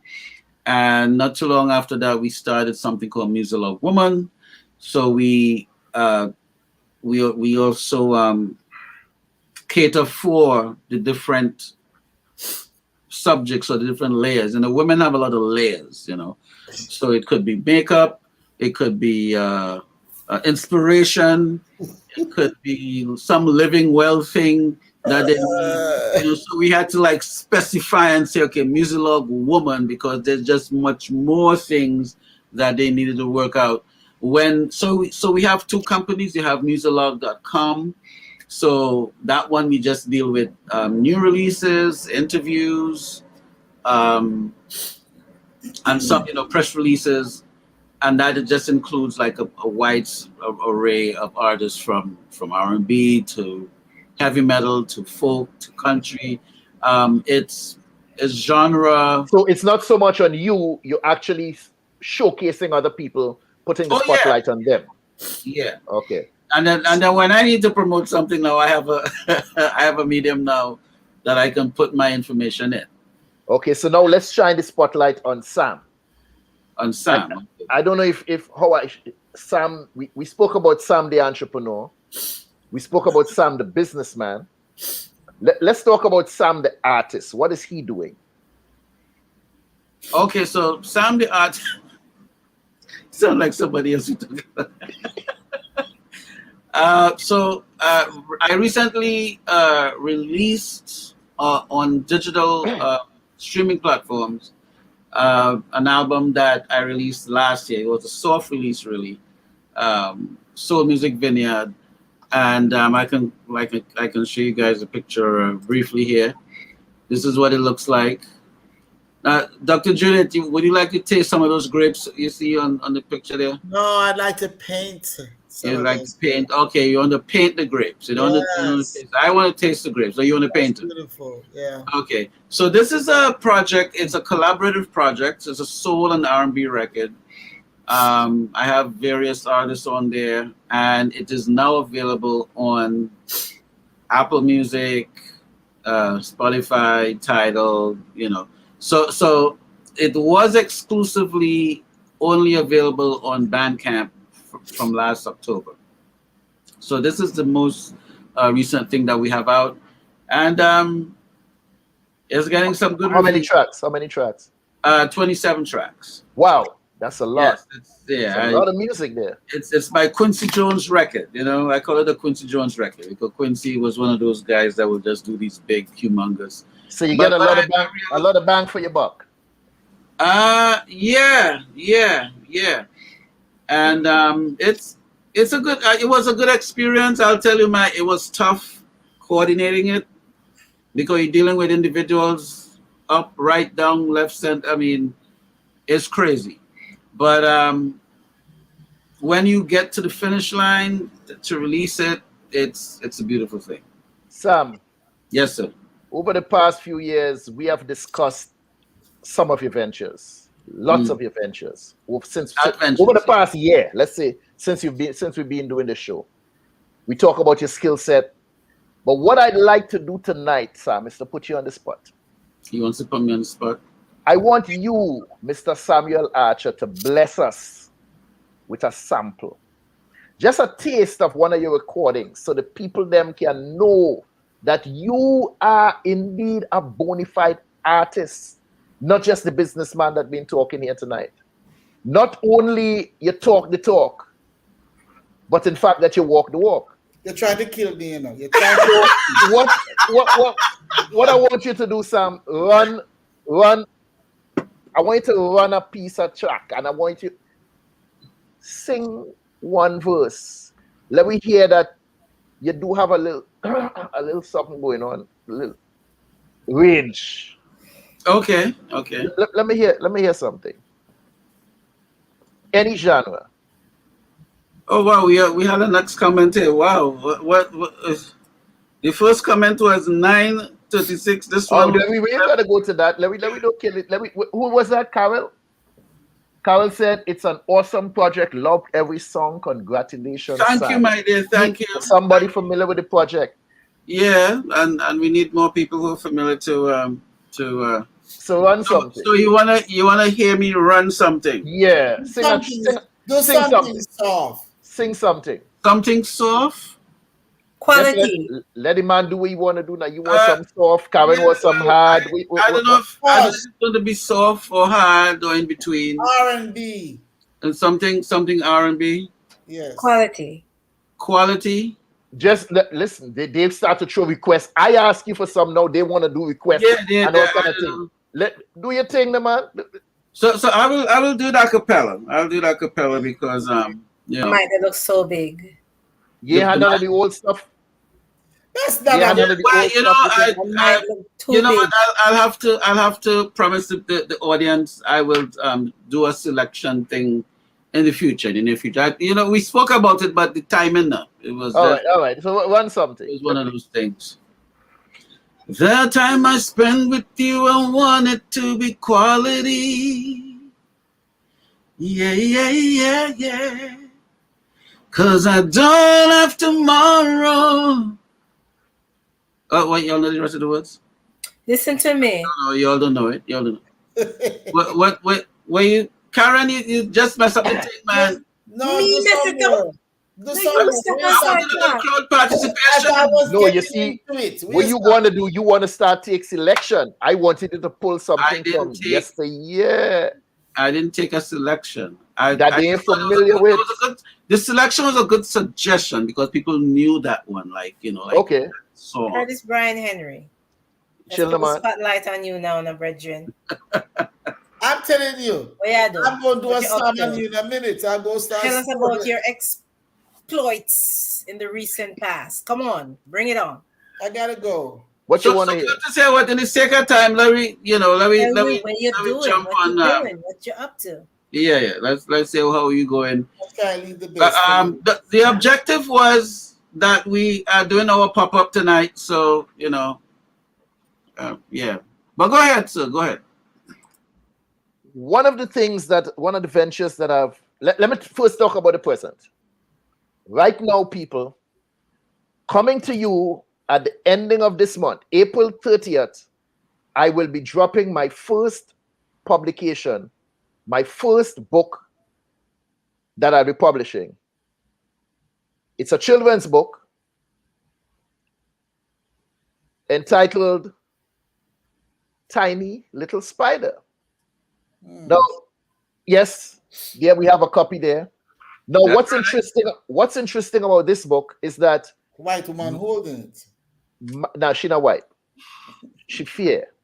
My daughter started writing this poem.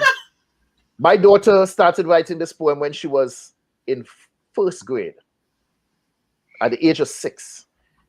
She saw me writing and she said, "Daddy, I want to write something too." And she started writing this little nursery rhyme. And she was so dedicated to her schoolwork from she entered school, I'm talking about from first grade, that she never actually finished the poem. And it dawned on me one day, and I said, that was a beautiful piece of writing that she did. Let me finish this. And I put the poem together, and I did 1 edition, 2 edition. I created like a series out of that tiny little spider, and I decided to publish it in her honor. And I don't know if you can see the title. It said by Curtis Henry and Imani Smith. So Tiny Little Spider will be dropping a nursery rhyme. Tiny Little Spider nursery rhyme will be published on the 30th of April. It will be available on Amazon. And I am wonderful. I'm going to be dropping some ads along the way so that you all can stay up to date. And pre-orders. Yes, pre-orders I will be taking on Amazon before the book even drops. So you can feel free. How much is it? Everything is going to be available from tomorrow. I'll be uploading everything tonight. And tomorrow, all the information will be on there. So you can see Tiny Little Spider, and you can begin to make your purchases beginning tomorrow. You're not going to tell me how much it costs? Did I just say it will be, all the information will be up tonight, and you'll be able to go to Amazon.com, look up for Tiny Little Spider, or put in my name. Everybody tell you Judith, look up my name, or Curtis B. Henry, or look up Tiny Little Spider, and you will get all the information there for the book that will be available April 30th.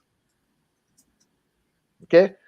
One of the other things that I do, I've also launched a line of t-shirts under my brand, XL. That line is called XL Apparel. So over the last few years, I've been dropping some t-shirts on there. It's been kind of quiet, but those are some of the things I've been put. Oh yes, be your own boss. This is a post I put up on social media. I said, start building your own dream, or someone else will hire you to build theirs. So it's essential for you to be your own boss. That's right. This is one of my shirts, a nice selling item. So anybody that's along that mindset, that you want to be your own boss, you can visit me, XL Apparel on Spreadshirt. Hold on, Sam, hold on. XL Apparel on Spreadshirt. And you can go there and find this particular shirt along with a lot of others. But this is something I encourage all entrepreneurs to wear.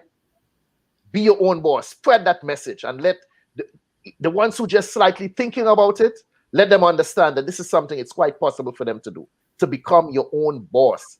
And it's simply about you making that decision and starting your own business, and keep your 9 to 5. Stay on a 9 to 5 until it's okay for you to leave that and step out on your own. But you can be your own boss even while you're working for someone else. So don't be afraid to step out on faith. One of the other lines that I do is the island shirts. I have one of my first shirts that I printed on Trinidad. That's the red, white, and black one.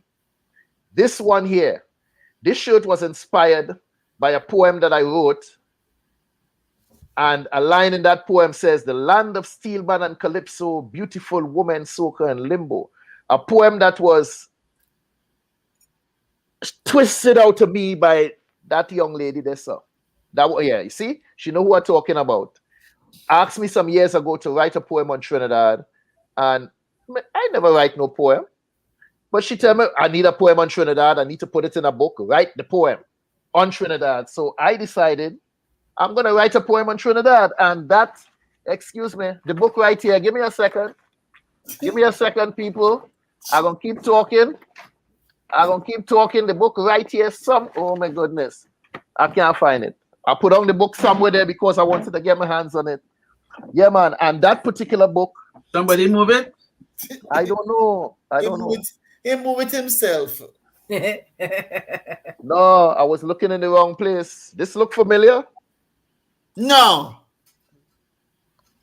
Does this look familiar, Judith? No. Life of Foreign. Life of Foreign. Let me bring it closer there, so. You see where it said there, so? Compiled. Judith Barnes. Judith Barnes. What year did you publish this, Judith? You think me remember that? You think? So yes, 1988.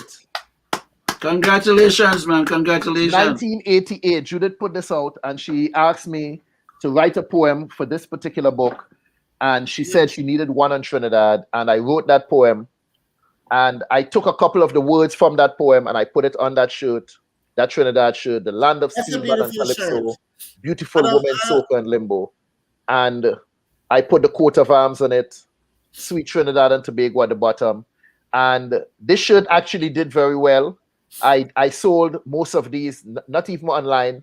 These were tangible products that I actually sold at festivals and whatnot.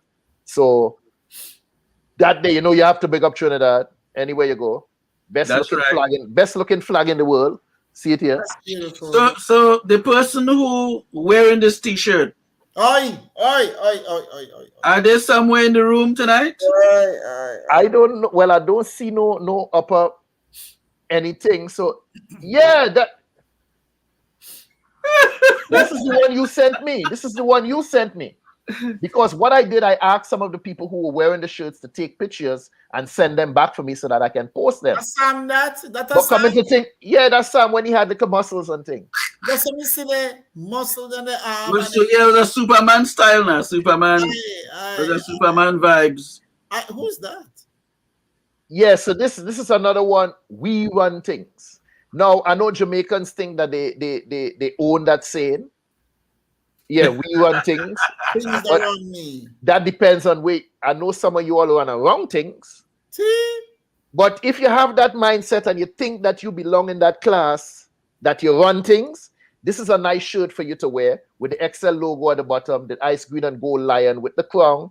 We run things. So if you're any part of the Rasta culture, you like the colors, you're from the islands and you can identify with that term, this is a beautiful shirt. We have it both in women and men cut, men and women sizes. We run things. And you can find this on the Spreadshirt site. Jamaica, the land. I love this land from coast to coast. I had to give a little sub for the green, gold, and black also. And as you could see, this one have the Dr. Bird in the back. Yeah. Yeah, that hummingbird with a long tail called the Dr. Bird. Is that Jamaican national bird by any chance? I don't know. I think so. See, she don't know nothing about your own country. But anyway, Jamaica, I love this land from coast to coast. So not only am I representing for Trinidad, I also have to represent for Jamaica. So I represent for Jamaica as well. See mine, yeah? Can you see mine? Yeah. I see them. Okay. I see them. I see them. Nice. And this one here, this showcase the XL Apparel logo. Box front. Yeah, just the logo. I just put that on the shirt. Boom. And the model is fierce. So she pull it down. See it here? Boom. I don't care if you like it or you don't like it. XL Apparel in your face. Right there, sir. Blouse and skirt, pants. And it's in your face. All right, so those are some of these are just a couple of the shirts that I have on XL Apparel. So I just wanted to show you all a couple of them tonight and let you all see this particular shirt here, sir. Future millionaire, self-made. Now, this is all about mindset. Sometimes a lot of us tend to look at where we are and we don't envision where it is we would like to be, where it is we have the potential of going. And the reason that most of us here are not millionaires is because no one told us that we should be. No one ever taught us or encouraged us to aspire towards that. So we tend to only grow to a certain level. I heard someone said recently, if you take a mustard seed and you plant it in a little bucket, that mustard seed will grow, or an oak seed, and that oak seed will grow just the way that root can spread in the bucket. Right. Because it's not planted in the proper environment. You didn't tell that oak tree it had the potential to grow into a mighty oak tree. And most of us are like that oak seed planted in a bucket. And until we get that proper mindset to uproot ourselves from that bucket and go to where we're supposed to be planted and thrive, we don't know the potential that we have as to what we can become. So wearing a shirt like this puts you in the right mindset. Future millionaire. You're not only saying it to others, but you're saying it to yourself, a future millionaire. Now, I don't know where that one year come out from, but everybody talking about their own kind of coin and the this and the Dutch coin and the this and the that. So, Rasta coin. And the Bitcoin. Yeah, everybody have Bitcoin. So, put that one back up. You see, all you're laughing. When they come out with Bitcoin first. Cryptocurrency, other people thinking that it was something that they couldn't get into. But don't worry. This is just something to plant in your mind. It's possible that we could have Rasta coin one day if we strive towards it. So they're the shirts. Future millionaire, self-made. Right. If you look at the shirt, the self-made, each one of those letters are made from the symbol of a particular currency. The S is a dollar sign. The E is the euro. The L is the pound sign. The F is the franc. The M is for some other currency I can't remember right now. A, D, and the E again. So understand, a lot of thought went into this, and the money bag with the Bitcoin, future millionaire, That's right. get your own, wear your own, spread the message, and get that mindset down pat as to what it is and who it is you can become. That's right. So you all push me to rush here because everybody getting sleepy. So what I'd like for you all to do now, please, let me ask you all something before we leave. In your closing, I'd like for you to answer me. Is there any book, any resource that you could recommend to someone who's trying to accomplish goals as an entrepreneur? Recommend some good reading for them and give them your message and take us home with that. Who are we starting with? You as customary. No, but this me as customary nonsense. But anyway.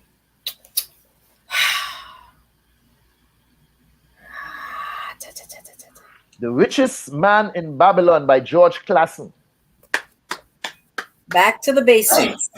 Learning the absolute basics of what's most important when you're starting out in business, investing in self, family, relationships, before all the extra stuff. Focus on what is most important in your life and give back to self first, and then you start paying out to all these little hungry organizations and stuff like that. Yeah. Saving your money. Mm-hmm. The important lesson I learned from that book, 10% of what I earn is mine to keep. Because when you get paid, you pay Mr. Rent, Mr. Light, Mr. Gas, Mr. Whoever, Mr. Phone. Yourself first. And pay yourself first before you pay anybody else. Put aside 10% of your income for you before you pay anybody else. What's funny, for years, I'm sorry, Sam, 1 second. For years, I've been saying, throughout my time here in this country, I've been saying that financial education should not start in college. When you're focused on paying for all these student loans crap and using credit cards that you don't even know how you're going to pay back. It should have started from elementary school. It's just recently, I'm in Broward County, Florida, that they're saying that it's going to be mandatory. Financial education will be mandatory I think it's from middle school on. I don't know how they're going to accomplish all of that, because it's going to be a little bit. But it's a start. It's a start. It is a start somewhere, yeah. It's a start. So Judith, as an entrepreneur, as a painter, as someone chasing your dreams or living your dreams, give us some gems to take away and recommend some sort of reading material, some resource that people can benefit from. Judith tired. She not tired. Once she started to talk, she up. Watch. Listen to me. I stretch all beyond my time. In all seriousness, a lady at work said to me the other day, she was talking about weight loss and weight management and stuff, and she's on some weight watchers or something. And I said to her, there's a book that to deal with your weight, She looked at me and she rolled her eyes. I said, yes, it has to do with God. She cannot stand me talking about God. But I will tell anybody. everything that I learned that I'm using, even my starting, even my painting and my starting to do podcasts again, and even my schedule. I actually have a schedule during the week now, Monday and Tuesday. Wednesday and Thursday I can paint, but Monday and Tuesday I have a schedule. That's when I do my recordings. Mhm. And Tuesday I come in and I prepare to spend time here. I do the things that I normally have to do to prepare for work tomorrow. And then I try to take a nap before I come on here. Have many of to do it tonight, but and I got it from the Bible. I think people misunderstand, and that's not my job to inform them, because people get resentful about stuff like that. But that's it. That's it for me. It talks about time management. One of the most wonderful things that's happened to me is learning to manage my time better than I ever did before. Because if you can manage your time, you can be successful at anything. Discipline. I often say to people, the Bible talks about disciples. I cannot be an effective disciple if I'm not disciplined. Where it comes from. They're all intertwined, disciple and discipline. Everything, decency, how to treat people, how not to treat people. That same book. Money, how to spend it. Always spent it well, but I spend it weller now, weller than I used to. And I give more than I've given before. I've always been a giver, but I give, and I give more now. And I don't run short. One of the most powerful things that I have, I think I knew it as a child, but the Bible has shown me, is to treat people well, no matter how badly they treat you. That is a gift. That is a blessing. Because what it does, it affects people and makes them perhaps want to do things differently. Because they're saying, I know I treat her like a dog and she's still nice to me. Difference that I've learned, I don't have to be up in your face. I can love you at a distance. I can stay right over there, sir, and take care of you and do kind things for you. And so it has everything, giving, receiving. For many years, I didn't know how to receive. I didn't know how to receive anything for it. People gave me things that I didn't want it because I didn't feel I was worthy. And I tell people one of the most powerful things in that Bible that people bash and whatever, it says, you're fearfully and wonderfully made. Psalm 139, verse 14. That verse revolutionized my life because I'd heard some other voices before that gave me question about who I am. So it's the Bible for me. You know, I read a lot of books. There's a series of books called by this guy named, can't think of his name right now, but he calls himself a ragamuffin. Some of the most awesome books talking about coming from, he was a former priest, divorced, drug addict, alcoholic. And when I read biographies, those kind of books impact me greatly. But he also talks from the spiritual point of view. But like I said, I have learned so much how to live this life. And I have more peace. And I can't even listen to me. It's just a different life. It's a different life. My sister, perhaps the best testimony I've had, the best response I've had to the way I live, which is impacted by the Bible, is my sister said to me recently, she said, I come to you and you guide me. She said, the things that you have taught me, even though I'm older than you, she said, the things that you have taught me is changing me. And she asked me not to abandon her. Those things are powerful. So I know that what I've learned and what I'm living, and that's the key right there. We live in a world where people read and they read and they read. And let me tell you one thing that frustrates me about people. People who read the Bible and they can quote it from beginning to end. And I've not read it from beginning to end. And they'll tell you, and when you look at their behavior, you say, get out of here. I don't see nothing that resembles what's in that book. So my life basically is living what I have read, and it's revolutionized my life. So that's it. Thanks for that. Right. She Sounds said, good. Sounds good. Mr. Archer. I will say I will be plugging in my book here because this is the gospel according to Sam here. Hybrid executive, the new terminology and responsibilities of today's indie artists. And indie, not to be confused with indie meaning Indian, but indie meaning independent.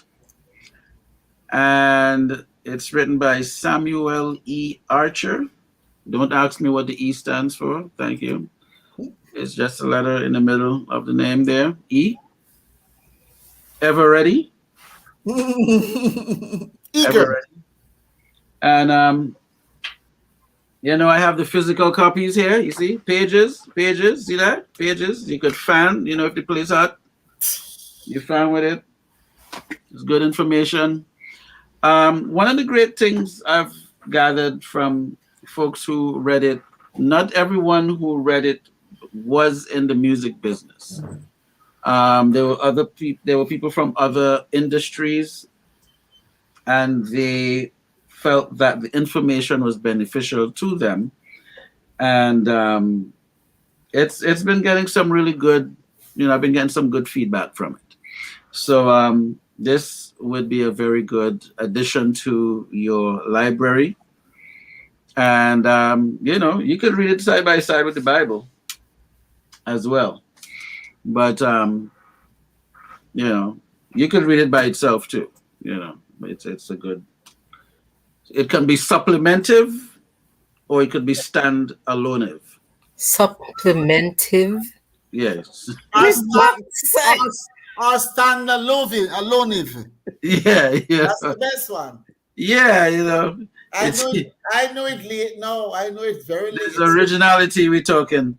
So, but before I run it over to Curtis, I wanted to just say that the objective of Caribbean Feedback was to really do what we did tonight.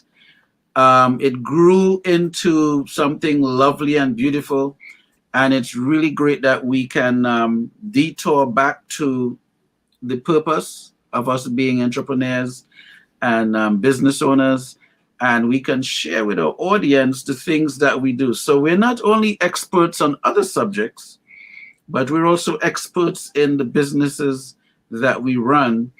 And, it's a beautiful thing. So Curtis, over to you. Yes, sir. Yeah. As I stated before, for me, if I had to recommend any reading, what did I do? What did I do with my notes? Good Lord Almighty. Good God Almighty. What did I do with my notes? The dog took it? No, the dog didn't eat my homework. Yes. As I stated before, let's forget about the notes. We're going to just roll with this. I showed it to you all before. It's called Losing My Virginity. I don't know how many of you all remember that, but I do. As one of my students said, I do. Losing My Virginity, he said how I survived, had fun, and made a fortune doing business my way. If anyone knows me at all, they would know that I have some very errant ways, and I don't much go along with what everyone else does or what everyone else says. I tend to chart my own course, do things my way, and that's why I love this guy. He was a rebel. I am a rebel. I can only wish one day I can get up to his status financially to be a billionaire with a B. But this book, very interesting reading, and I would recommend that everyone, if you don't have the time to read it thumb through the pages and pick up some gems from it. I'd also like for you, the listening audience, to realize that many opportunities in life are born out of personal needs. A lot of inventions were created because someone was fed up with the way something wasn't working for them. Something wasn't working in their favor. Mm-hmm. So what they did, they invented a way to solve their own problem, and thus a valuable contribution to mankind was made as a whole. What we've demonstrated here tonight are not superpowers. None of us here have superpowers. Some of us realized that we had a talent and we acted upon it. And somewhere along the line, someone was willing to pay us money for what we did. So look around. Look around your own environment. What void can you fill? What product do you currently use that you can improve? What need can you fulfill? There was a gentleman by the name of Zig Ziglar. He said it best. I think you have that in your book too, Sam. Yes. Zig Ziglar. Yeah, I have a Zig Ziglar quote in the beginning. Yeah, that's right. Zig Ziglar said it best. He said, in order to get what you want out of life, you must be willing to help enough other people get what they want. Sir. The first time I heard this, I was like, what kind of madness this man talking about? And then the thought never left me, and I had to think about it for a few days. In order for me to get what I want, I had to help other people get what they want. What do you mean? And then I realized, like, okay, if you cut grass, you're doing it why? Because you need money, right? So if you want more money, you got to help other people have their yard looking nice, which means you have to cut more grass. You have to help other people, right? If you make bread, you have to help other people get more bread and more, goods, more what they call this stuff, pastries and stuff within the house. So help those people get what they want, and in return, you will get what you want. So I urge you to look around. Find an opportunity right around you, right in your midst, right in your daily travels, on your job, wherever you go. Find an opportunity, and trust me, people, if you do not see what you're looking for, create it. Peace and blessings. Bless. What good?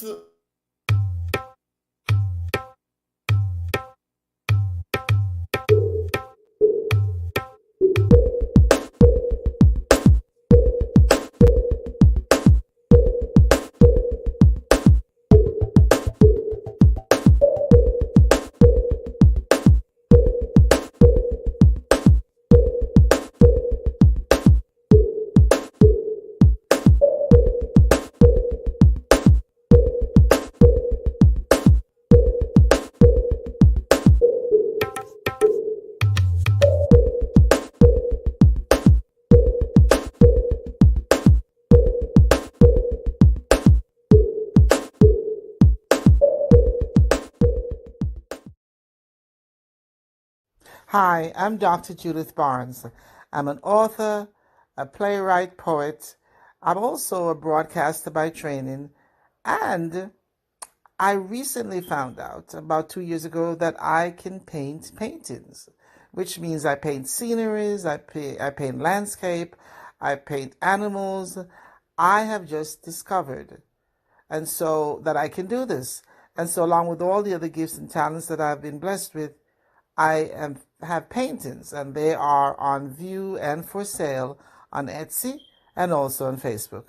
And if you desire to order any painting or order one of my books, because I'm also an author, please give me a call at 470-564-8267. That's Dr. Judith, and the number again, whether you want to just talk to me or order one of my paintings or one of my books, please feel free to call 470-564-8267. Thank you.